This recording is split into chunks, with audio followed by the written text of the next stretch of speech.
입니다. 은혜와 진리로 충만하세요. 자, 주변 분들하고 한번 인사 나눠 보시기 바랍니다.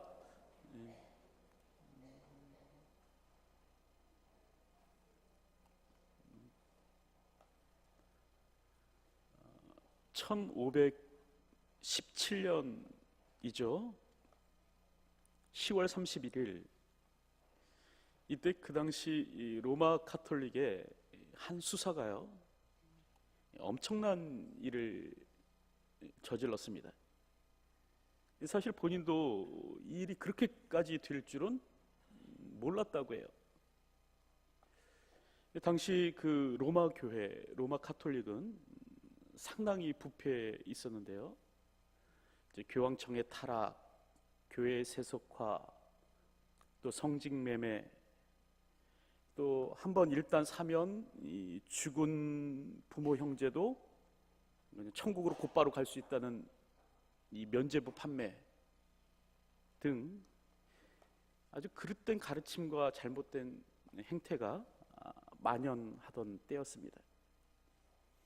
이때 이제 로마 교회의 한 젊은 수사가요, 이런 잘못된 가르침과 행태에 대해서 반발심을 가지게 되었고, 이때 이제 독일의 한 성당이죠, 비텐베르크 성당에다가 95개 조의 반박문을 붙이는 일이 일어났습니다.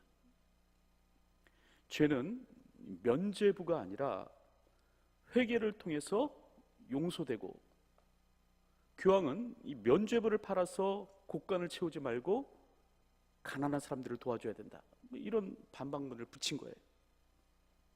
근데 이런 이야기가요, 커다란 파장을 낳고 점점 번져갑니다. 본물 터진 듯이요. 걷잡을 수 없이 그냥 유럽 전역으로 이렇게 퍼져나가는 거예요. 그리고 이 일을 계기로 해서 종교개혁 운동이 일어납니다. 그리고 이때 이제 95개 조의 반박문을 붙였던 이 카톨릭 수사가 종교개혁의 대표적인 인물이 되는 것입니다. 이 사람이 누구인가? 이 사람이 누구죠? 우리가 잘 아는 종교개혁자 마틴 루터입니다. 사실 오늘은 어떤 날인가? 이 마틴 루터로부터 시작된 이 종교개혁을요, 기념해서 지키는 주일이 사실은 오늘이 바로 그런 날입니다. 종교개혁 기념주일이 오늘입니다.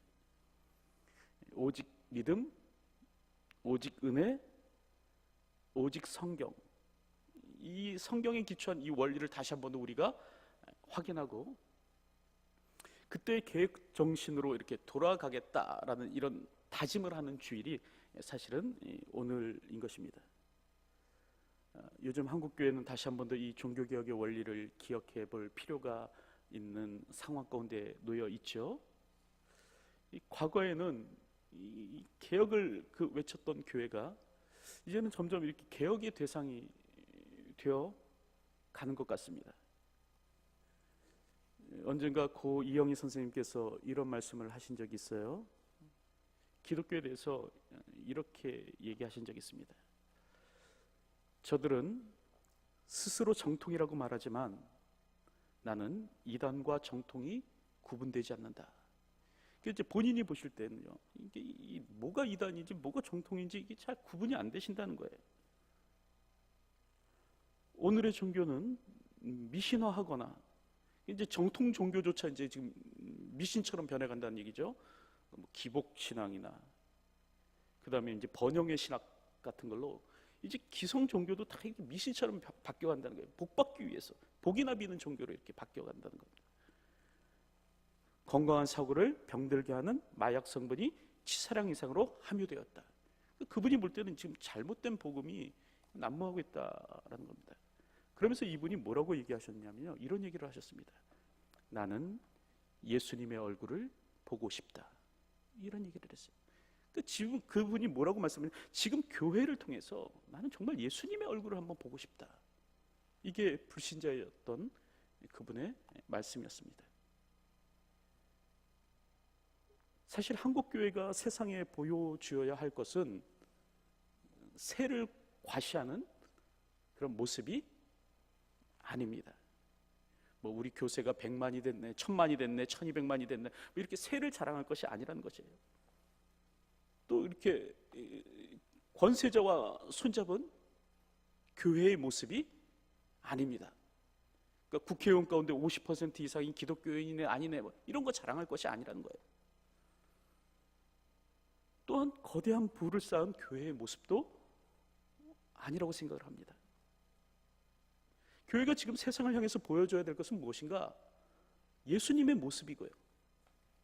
이 낮고 천한 자리에까지 오셔서 자기 희생의 삶을 사셨던 그 주님의 모습을 오늘 우리가 세상에 보여줄 수 있어야 되는 것입니다. 그리고 교회는요, 의와 진리를 쫓는 삶의 모습을 오늘 세상에 보여줄 수 있어야 되고요, 이 세속에 물들지 않은 그리스도인의 정신, 또 이 땅의 가치관을 버리고 하나님 나라를 붙드는 삶, 뭐 이런 걸 갖다가 이 땅에 보여줄 수, 이 땅의 사람들에게 보여줄 수 있어야 되는 것입니다. 희생과 고난이 있을지라도 하나님 나라의 가치를 붙잡고 그 가치를 이 땅에 실현하기 위해서 몸부림치는 제자의 모습이 오늘 우리 가운데 있어야 된다는 것입니다.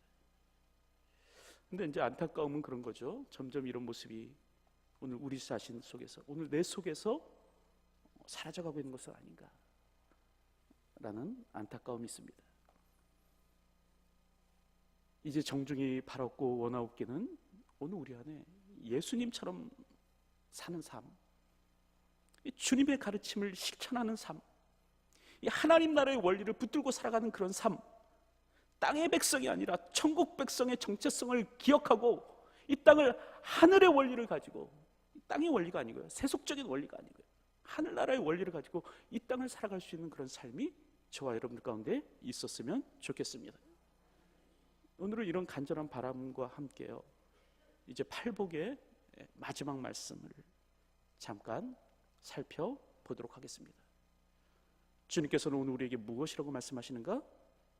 오늘 본문을 보니까요, 의를 위하여 박해를 받은 자는 복이 있다, 이렇게 말씀하시는 것입니다. 그러니까 성도는 어떤 사람이 되어야 되는가? 그리스도를 따르고자 하는 사람은 어떤 사람이 되어야 되는가?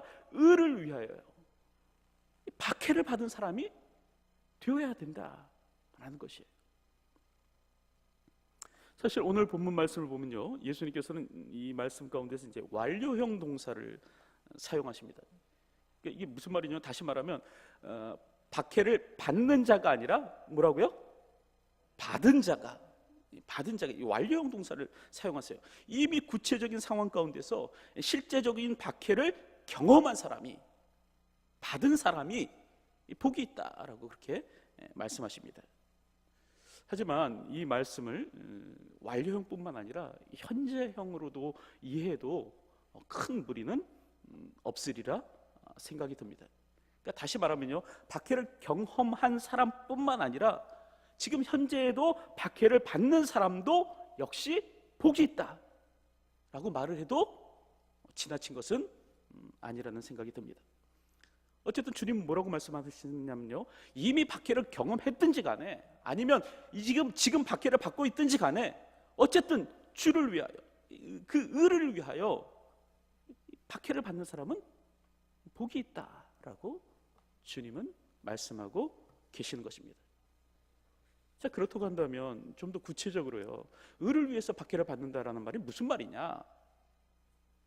다시 말하면 의를 위해서 박해를 받는다는 사람, 과연 그 사람은 어떤 사람이냐?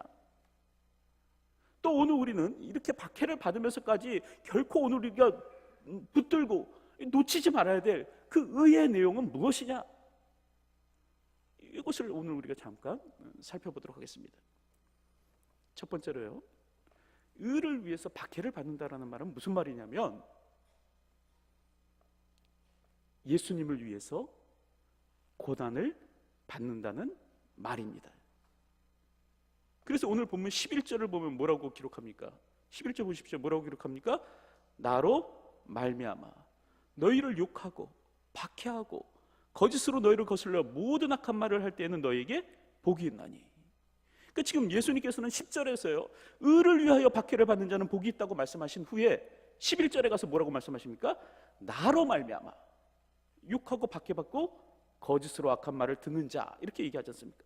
그러니까 지금 예수님은 무엇과 무엇을 동일시하고 있냐면 의와 당신 자신, 예수님 자신을 동일한 것으로 말씀하십니다. 그래서 의를 위해서 박해를 받는 것은 곧 어떤 것이다?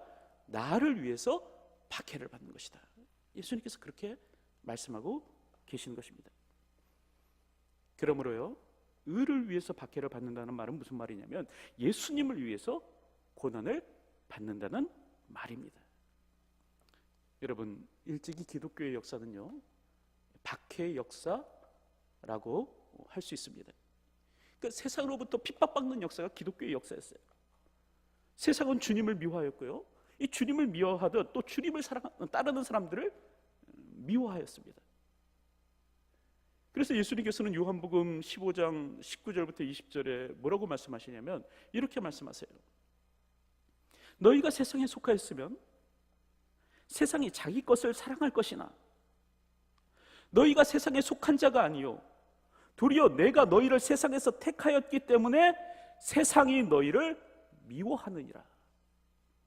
사람들이 나를 박해하였은즉 너희도 박해할 것이요 내 말을 지켰은즉 너희 말도 지킬 것이라. 이렇게 말씀하셨습니다. 그러니까 주님은 여기서 지금 뭐라고 말씀하시냐면 세상도 자기 것은 사랑한다라고 먼저 말씀하세요. 세상도 자기 것은 사랑한다. 그러니까 부모가 자기 자식을 사랑하듯이 세상도 자기에게 속한 사람은 사랑한다라는 거예요. 그러니까 세상은요 결코 자기에게 속한 사람을 박해하지 않습니다.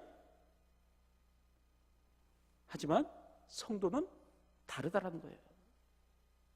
성도는 세상에 속한 자가 아니기 때문에 예수님께서는 뭐라고 얘기하냐면 너희가 성도로 살아간다면, 너희가 그리스도를 따르는 자로 살아간다면 너희는 분명히 이 세상에서 미움을 받게 될 것이다 라고 말씀하십니다. 왜? 너희가 이 세상에 속한 자가 아니기 때문에 그렇다. 세상이 나를 박해한 것 같이 너희도 세상이 너희를 박해할 것이다. 예수님께서 이렇게 말씀하고 계시는 것입니다. 이런 예수님의 말씀이 사실이라고 한다면요, 여러분, 오늘 우리의 삶이 지금 굉장히 평안하다고 한다면 그것은 조금 이상한 것입니다. 지금 내가 그리스도인으로서 이 땅을 살아가는데 너무 편안해요? 안락하고 안정감 있는 삶을 살아가요? 그렇다고 한다면 사실 그것은요 조금 이상한 것이에요. 오늘 우리가 너무나 편안한 삶을 살아가고 있다고 한다면 그 이유는 둘 중에 하나일 것입니다. 첫째는 오늘 우리가요 어마어마한 하나님의 은혜를 입고 살아가고 있거나, 아니면 둘째로요 오늘 우리가 세상과 하나 되어서 살아가고 있거나, 이 둘 중에 하나일 거예요. 오늘 우리의 삶에 너무나 강력한 하나님의 은혜가 임함으로 말미암아 오늘 우리가 평안하거나, 아니면요 오늘 우리가 적당히 세상과 타협하고 살아가기 때문에 편안하거나, 둘 중에 하나일 거란 말입니다. 적당히 술자리도 타협하고요, 적당히 청탁의 자리도 타협하면서 살아가고요, 적당히 주일 성수의 자리도 타협하면서 살아가고요, 기도의 자리도 타협하고 여러 신앙의 자리를 타협하니까 그냥 오늘 우리 삶이 편안할 수도 있다라는 것입니다. 여러분, 성경을 보면요, 성경은요 주님을 따르는 삶은 고난의 길이라고 이야기를 합니다. 마태복음 7장을 보면 뭐라고 얘기하시냐면요, 좁은 문이고 그것은 좁은 길이다라고 말씀하세요. 그리고 또 오늘 우리가 읽은 본문을 보면 예수님께서 뭐라고 말씀하시냐면 나로 말미암아 너희를 욕하고 박해하고 거짓으로 너희를 거슬러 모든 악한 말을 할 때가 있을 것이다 라고 말씀하십니다. 그러니까 예수님을 따르고자 한다면요 욕먹는 일이 있을 거라는 거예요. 핍박받는 일이 있을 거라는 거예요. 또 때로 근거 없이 악한 말을 듣는 때도 있을 거라는 거예요.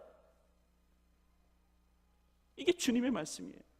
그러나 그럴지라도 주님을 따르는 삶을 사는 것, 이게 바로 의를 위하여 핍박을 받는 삶이다 라고 주님께서는 말씀하시는 것입니다. 그리고 그럴 때 복 있는 삶, 하늘의 복이 너의 삶 가운데 주어질 것이다 라고 주님은 말씀하시는 것입니다. 여러분, 어려움이 있더라도요, 주님을 따를 수 있는 저와 여러분들이 되었으면 좋겠습니다.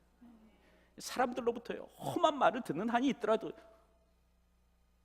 예수 그리스도를 쫓을 수 있는 저와 여러분들이 되었으면 좋겠어요. 오늘 우리의 삶이 십자가를 지고 주님을 따르는 삶이라고 할지라도 주님을 버리지 않는 그런 삶이 되었으면 좋겠습니다. 그런 자가 천국을 소유하게 된다. 예수님께서 그렇게 말씀하고 계시는 거예요. 사실 이 우리나라 이 한국 교회사를 보면 참 오늘 우리가 존경해야 될 분이 여럿 계시는데 그 가운데 한 분이 아마 주기철 목사님이 아닐까라는 생각을 합니다. 이분이 어떤 삶을 사셨는가? 자신의 삶 가운데 핍박이 있을지라도 주를 버리지 않은 삶을 살아가셨어요. 그때 일제가 이 한국교회 모든 성도들에게 신사참배를 강요했습니다. 그러니까 일본의 천황이 신이라고 천황을 섬기기를 강요했습니다. 이때요 주기철 목사님께서 이런 설교를 하셨어요. 그리고 순교하셨습니다. 뭐라고 설교하셨는가? 이렇게 설교하셨어요. 못합니다. 못합니다. 그리스도의 신부는 다른 신에게 정절을 깨뜨리지 못합니다. 못합니다. 못합니다. 그리스도의 신부는 일본 신사에게 절하지 못합니다.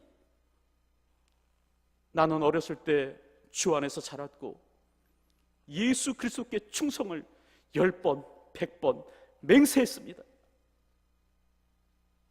드리리이다. 드리리이다. 이 목숨 하나만이라도 주님께 드리리이다. 이렇게 설교하시고요. 결국 순교의 길을 걸어가셨습니다. 여러분, 타협하지 않는 것이 주님의 백성입니다. 세상과요, 이 땅과 타협하지 않는 삶을 사는 것이 그리스도인이에요. 신앙의 정절을 지켜가는 것, 핍박과 어려움이 따르더라도 예수 그리스도를 버리지 않는 삶을 살아가는 것, 이게 바로 성도의 삶이다라는 것을 기억하셨으면 좋겠습니다. 그리고 이런 삶을 살아갈 때 바로 천국이 저희의 것이며 하나님 나라가 우리 가운데 주어질 것이다 라고 성경은 이야기를 하고 있는 것입니다. 둘째로요, 이 의를 위해서 핍박을 받는다는 것은 무슨 뜻이냐? 하나님의 뜻이에요. 자신의 삶을 일치시킨다라는 의미입니다. 여기서 중요한 것이 무엇인가? 하나님의 뜻이라는 말이에요. 다시 말하면 뭐가 의냐? 뭐가 의냐면요, 하나님의 뜻에 일치하는 삶, 이게 바로 의라는 거예요. 지난번에도 말씀드렸지만 이 의란 그냥 단지 그냥 인간의 보편적인 도덕률 이거 지켜가면서 살아가자는 얘기가 아니에요. 다시 말하면 의란 뭐냐면 한번 착하게 살아보자고 이렇게 결단하는 것, 이것을 의미하는 것이 아니다라는 것이에요. 조폭들도요, 여기 어깨에다가 팔뚝에다가 착하게 살자 이렇게 쓰고 살아가고 있어요. 의는 그런 게 아니에요. 의란 무엇인가? 여기서 주님께서 말씀하시는 의는요, 하나님의 뜻에 일치하는 삶을 의미합니다. 그러니까 무엇이 의냐? 하나님께서 옳다 하시는 것이 의예요. 하나님께서 옳다고 여기시는 것이 의예요. 세상의 사람들이 옳다고 여기는 것이 의가 아니라 하나님께서 옳다고 여기시는 것이 의예요. 그리고 하나님께서 옳다고 말씀하시는 것이 어디에 기록되어 있습니까? 성경에 기록되어 있는 겁니다. 그러니까 성경대로, 진리의 말씀대로, 이 하나님의 말씀대로 살아가는 것이 의입니다. 여러분, 오늘 우리는요 절대 이 성경의 원리, 이 오직 성경이라는 이 종교개혁의 원리 포기해서는 안 됩니다. 최종 권위가 어디에 있다? 하나님의 말씀이요. 하나님의 말씀이 최종권이에요. 인간의 말이 아니라, 어떤 인간의 말이 아니라 하나님의 말씀이 최종권이다라는 것 기억하셨으면 좋겠습니다. 그런데 오늘 우리가 살아가고 있는 이 시대를 보면요, 이 성경의 권위가 무너져 내려가는 것 같아요. 그리고 의의 기준이 흔들려져 가는 것 같아요. 누가 진리를, 누가 의를 규정하는가? 하나님이 의를 규정하는 것이 아니라요, 사람이 의를 규정하는 것 같다라는 생각이 듭니다. 여러분들도 지난 토요일, 그러니까 어제 말고요, 저지난 토요일 날 10월 18일자 국민일보를 한번 보셨는지 모르겠습니다. 국민일보 한 칼럼에 이런 내용이 실렸어요. 현재 로마 가톨릭의 교황이죠. 얼마 전에 한국을 다녀가셨던 분이요, 프란치스코 교황. 이 교황이요, 이탈리아의 한 일간지에 기고문을 냈다고 합니다. 그 일간지 이름을 적어왔는데 발음이 어려워갖고 못하겠어요. 아무튼 이 이탈리아 일간지에 기고문을 냈어요. 근데 그 기고문의 내용이 뭔가 이런 것이었다고 합니다. 제가 읽어드릴게요. 무신론자라 할지라도 선을 행한다면 천국에서 함께 만나게 될 것입니다. 신앙이 없다면 양심을 따라 살면 됩니다. 무신론자가 양심에 반하는 행동을 할 때 그게 죄인 겁니다. 그러므로 남을 개종시키려고 드는 것은, 종교를 바꾸게 만들려고 하는 것은 실로 허황된 짓입니다. 아무 의미가 없습니다. 서로를 알고 서로의 말에 귀를 기울이고 생각의 반경을 넓히는 것, 우리에게는 바로 그런 태도가 필요합니다. 이런 글을 올렸다라는 것입니다. 이게 바로 교황의 글이에요. 교황은 그 기고문에서 지금 무엇을 얘기하냐면요, 무신론자도 구원을 얻을 수 있다라고 얘기합니다. 그러니까 하나님은 그렇게 편협한 분이 아니라는 거예요. 속 좁아 터진 분이 아니라는 거예요. 그러니까 그리스도를 몰라도 선을 행하기만 한다면 누구든지 다 구원받을 수 있다는 것이에요. 이제는요, 무신론자도 천국에 갈 수 있는 세상이 되었습니다. 여러분 기뻐하십시오. 이제 예수 안 믿어도 구원받을 수 있는 길이 열렸어요. 로마 교황이 그렇게 얘기했어요.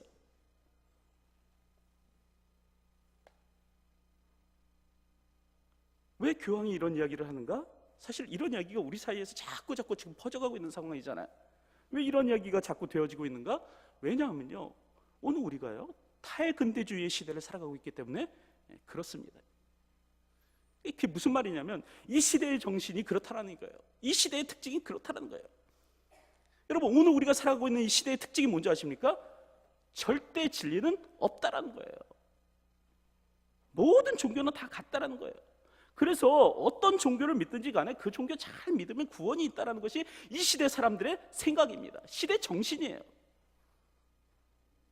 다른 사람의 이야기에 귀를 기울이고 자신의 의견이 진리인 양 그렇게 얘기하지 말고 독단과 독선을 버리고 상대를 인정하면서 살아라. 이게 지금 이 시대가 오늘 우리에게 말하는 메시지입니다. 여러분, 이 말이요, 사실은 부분적으로 맞는 말이에요. 오늘 우리가 독단과 독선에 빠져서는 안 되는 건 사실이에요. 그렇다고 해서 신앙의 진리마저 양보해야 되느냐? 그렇지 않다는 거예요. 성경의 메시지마저도 포기해야 되느냐? 그렇지 않다는 것이에요. 지금 세상의 사람들은요, 이 시대의 아들이 되어서 살아가고 있습니다. 교황도 마찬가지인 것 같아요. 이 시대, 지금 오늘 우리가 살아가고 있는 이 시대 정신을 이 가슴을 확 열고 그냥 다 받아들인 것 같아요. 그리고 이제 하는 말이 무엇인가? 무신론자도 구원 얻을 수 있다. 여러분, 좋은 게 좋은 것이 아닙니다. 무신론자도 구원 얻을 수 있다 그러면 얼마나 사람들이 열광하겠어요? 불신자들이 좋아하겠어요? 교회 안 다녀도 나도 구원받을 수 있다 그러는데 이거 싫어하는 사람이 세상에 어디 있겠어요? 그런데 사람들이 좋아한다고요? 그런 말을 해도 되느냐? 그렇지 않다라는 것이에요. 사실 저희도요, 불신자들이 원하는, 이 세상이 원하는 대답이 무엇인지 알고 있습니다.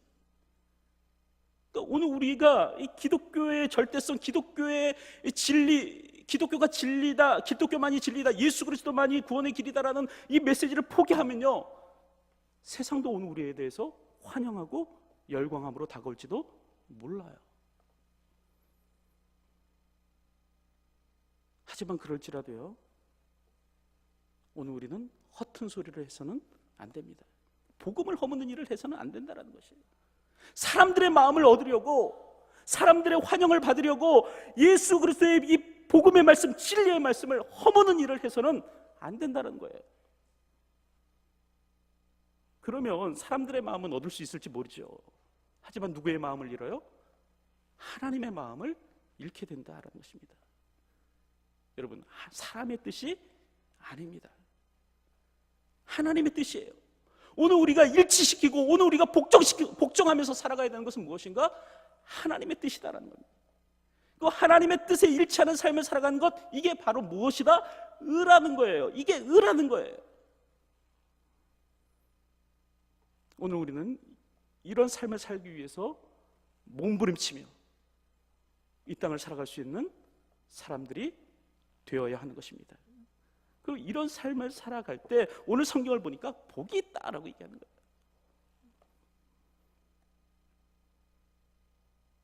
말씀 뵙겠습니다. 사실 오늘 우리가 살아가는 세상 참 불의한 세상인 것 같습니다. 그 의를 행하는 자를 미워하는 세상인 것 같아요. 여러분들도 기억하시는지 모르겠는데 과거에 이런 일이 있었어요. 공무원들 사이에서요, 한 동료가 따돌림 맞는 일이 있었습니다.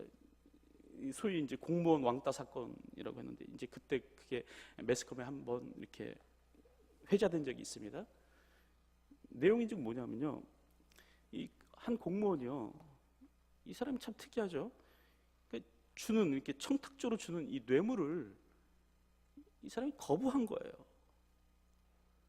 지금은 많이 달라졌으리라고 생각을 하는데, 이제 과거에는 또 공무원들이 뭐 이렇게 용돈조로 조금 받고 편의도 좀 제공해주고 뭐 이런 일들을 했었던 것 같습니다. 지금은 안 하겠죠. 이제 시대가 확 바뀌어갖고 이런 건 없겠지만, 그런 일들을 했었던가 봐요. 그랬을 때 사람들이 이 사람을 보고, 동료들이 이 사람을 보고 뭐라고 얘기하는가? 야, 너 참 대단하다. 너 참 멋있다. 어떻게 그렇게 굳은 결심을 했느냐? 응? 나도 그렇게 좀 살아보도록 한번 노력해봐야 되겠다.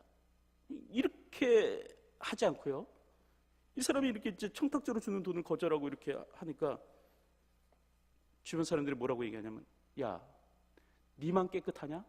어? 야, 너만 그렇게 잘났냐? 야, 너만 그렇게 의롭냐? 그래, 한번 잘 먹고 잘 살아봐라. 이러고 반응했다는 겁니다. 그리고 나서 주변 공무원들이 똘똘 뭉쳐갖고 이 사람만 왕따시키더라는 거예요. 이게 지금 오늘 우리가 살아가고 있는 세상입니다. 의롭게 살고자 하면 핍박에 따르는 것이 오늘 우리가 살아가는 세상입니다. 그러나 그럴지라도요, 성도는 의를 버리지 않는 사람입니다. 하나님의 백성들은요, 의를 포기하지 않는 사람들이에요. 의를 위해서 핍박을 받는 한이 있더라도 두려워하지 않는 사람입니다. 주님께서는 오늘 우리에게 분명히 약속하십니다. 분명히 말씀하세요. 나로 말미암아 너희를 욕하고 박해하고 거짓으로 너희를 거슬러 모든 악한 말을 할 때는 너희에게 복이 있나니, 이때 오늘 우리에게 복이 있다는 거예요. 기뻐하고 즐거워하라. 하늘에서 너희 상이 큼이라. 하나님께서 말씀하신 거예요. 여러분, 오늘 우리가 의를 위해서 몸부림치며 살아가면 하나님께서 하늘의 상급으로 갚아주시겠다라고 말씀하고 계십니다. 하늘나라가 우리의 소유가 될 것이라고 약속해주고 계시는 거예요. 오늘도 이 약속의 말씀을 붙들고 살아갈 수 있는 저와 여러분들이 되었으면 좋겠습니다. 여러분, 이 땅의 삶이 전부가 아니에요. 오늘 우리가 이 땅의 삶을 마치면 저 영원한 하나님 나라의 삶을 살아가야 되는데, 여러분, 보다 멀리 내다보고 살아가는 저와 여러분들이 되었으면 좋겠습니다. 이 땅의 삶에만 이렇게 시각을 맞추고 살아가는 것이 아니라 저 영원한 하나님 나라가 있음을 기억하면서 이 땅을 살아갈 수 있었으면 좋겠습니다. 하나님께서는요, 주님의 날에 오늘 우리가 아파하고 눈물 흘렸던 모든 것, 이거 친히 갚아 주실 것입니다. 하늘의 상급으로 우리의 아픔, 우리의 고통을 위로하여 주실 것입니다. 오늘도 이 같은 사실을 믿고 의를 위하여 살아가십시오. 하나님의 뜻에 자신의 삶을 일치시킴으로 살아가시기 바랍니다. 세상과 타협하지 말고요, 예수 그리스도를 위해서 살아가십시오. 오늘도 이와 같은 삶을 살아갈 수 있는 저와 여러분들이 되었으면 좋겠습니다. 기도하겠습니다.